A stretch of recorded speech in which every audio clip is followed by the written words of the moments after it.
Hello दोस्तों, welcome back. अगर आप हैं बिहार में नियोजित शिक्षक तो आप सभी के लिए गुड न्यूज़ आ चुका है, जिसकी जानकारी आप लोग को हो ही चुकी होगी।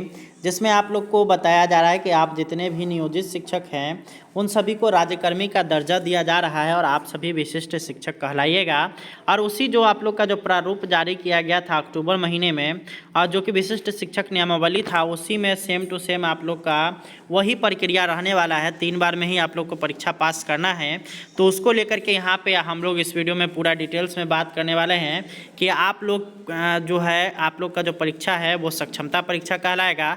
और उसका डेट क्या हो सकता है, कोई संभावित, उसके बाद यहाँ पे सक्षमता परीक्षा का सिलेबस क्या है और साथ ही साथ सक्षमता परीक्षा की तैयारी कैसे करें, तीनों चीज़ हम लोग डिटेल्स में बात करने वाले हैं। तो आप लोग वीडियो को अंत तक देखिएगा। तो सबसे पहले यहाँ पे हम लोग बात कर लेते हैं कि सक्षमता परीक्षा कब हो सकता है।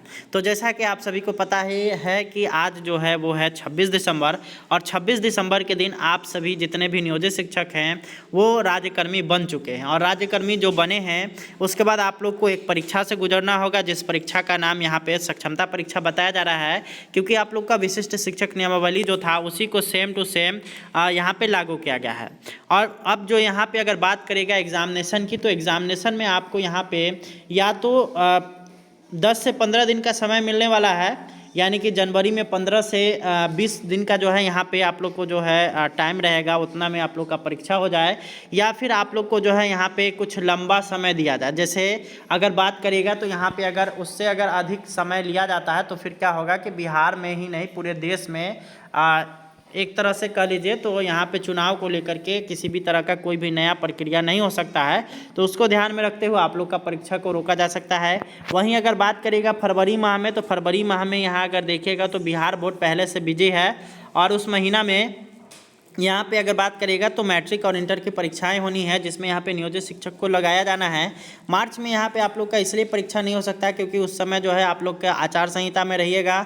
दूसरी बात है कि यहाँ पे आप सभी को जो है कॉपी चेक इन में वगैरह में लगाया जाता है। नियोजित शिक्षकों की उसमें खास आवश्यकता पड़ती है, क्योंकि नियोजित शिक्षकों के द्वारा ही यहाँ पर अगर बात करेगा तो आज तक जो है रिजल्ट की जो तैयार करने में अगर देखेगा तो अहम भूमिका रहा है पिछले 20 सालों में। तो वो 20 सालों से जो प्रक्रिया चलता रहा है तो उसमें फिर से लगना होगा।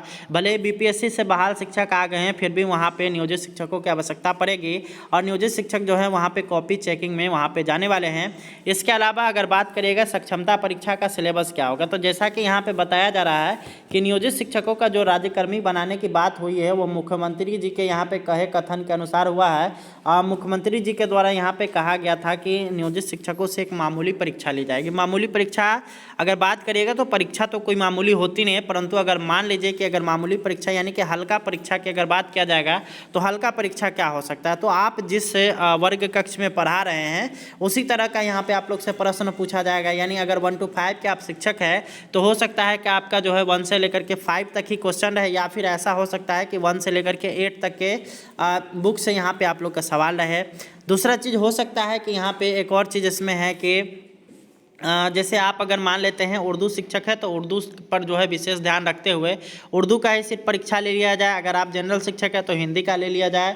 वहीं अगर आप बांग्ला शिक्षक है तो बांग्ला का यहाँ पे एग्जामिनेशन ले लिया जाए। ये इस तरह से तरीका हो सकता है।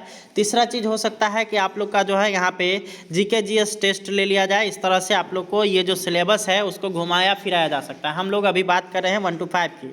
6 to 8 की बात करिएगा तो आप लोग का तो क्लियर है कि 6 to 8 के आप तो अगर शिक्षक है तो आप विषय वाइज शिक्षक होंगे, और विषय वाइज शिक्षक जो होंगे उनका जो है वहाँ पे उनके जो विषय है उस पर आधारित यहाँ पे सवाल रहने वाला है। और वो जो विशेष विषय आधारित जो सवाल रहेगा वो आप लोग का, जैसे मान लीजिए कि आप हिंदी के शिक्षक हैं तो हिंदी का जो सवाल जो रहेगा वो अधिक रहेगा, और वहीं जीके जीएस का जो सवाल रहेगा वो काफ़ी कम मात्रा में रहने वाला है। 9, 10, 11, 12 में भी वही है, और 9, 10 और 11, 12 में भी आप सभी को उसी आधार पर ही यहाँ पे राज्यकर्मी का दर्जा उसी आधार पर आप लोग से क्वेश्चन पूछा जाएगा, और उस एग्जामिनेशन को अगर पास करिएगा तो आप लोग जो है यहाँ पे राज्यकर्मी कहलाइएगा। ये तो आप लोग का क्लियर है। इसके अलावा आप लोग का एक और चीज़ है कि यहाँ पे आप लोग जो राज्यकर्मी जो बनिएगा तो यहाँ पे आप लोगों को जिस सब्जेक्ट के टीचर हैं उसी सब्जेक्ट के हिसाब से आप लोग को सारा कुछ प्रक्रिया होने वाला है। और वो जो प्रक्रिया होगा उसमें आप जितने भी नियोजित शिक्षक हैं उन सभी को अपने अपने विषय का ही यहाँ पे एग्जामिनेशन लिया जाएगा। अगला यहाँ पे एक और चीज़ आ रहा है कि आप लोग का एग्जामिनेशन के बारे में कहा जा रहा है कि एग्जामिनेशन आप लोग का BSEB लेगा, यानी कि बिहार स्कूल एग्जामिनेशन बोर्ड लेगा। जिस तरह से TET की परीक्षा हुआ करती थी उसी तरह से यहाँ पे ये भी परीक्षा होगा, जिसमें यहाँ पे नियोजित शिक्षकों के साथ जो भी यहाँ पे उनके वर्ग कक्ष में जो पढ़ाई कराई जाती है उसी पे आधारित सिलेबस आएगा। अब हम लोग बात कर लेते हैं सक्षमता परीक्षा की तैयारी कैसे करें। तो सक्षमता परीक्षा की तैयारी हमारा चैनल बहुत पहले से करा रहा है और उसकी तैयारी के लिए आप लोग को करना कुछ नहीं है, आप लोग को डिस्क्रिप्शन बॉक्स चेक करना है या फिर आप लोग को इस नंबर को नोट करना है 97 094 72 735।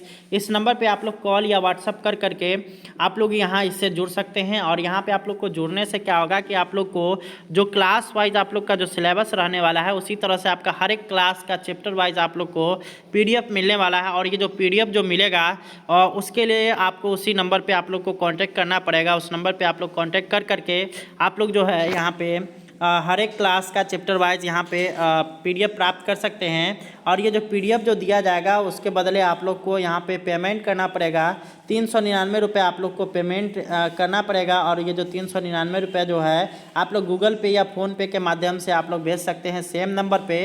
और उसके बाद आप लोग जैसे ही उस पर पेमेंट करिएगा उसके बाद स्क्रीनशॉट इसी नंबर पे आप लोग को भेज देना है।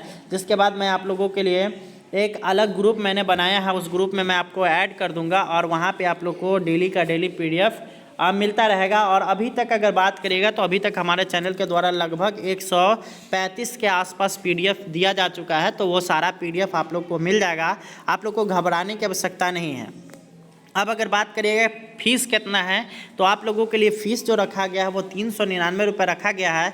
399 अगर बात करिएगा तो 399 रुपये आप लोग से एक ही बार चार्ज किया जाएगा, जिसमें आप लोग को क्लास वाइज नोट्स मिलेगा। और साथ ही साथ मैं कोशिश करूँगा कि आप लोग को कम से कम 10 प्रैक्टिस सेट यहाँ पे आप प्रोवाइड करा दो। और ये जो 10 प्रैक्टिस सेट होगा वो आप लोग का सिलेबस के हिसाब से होगा।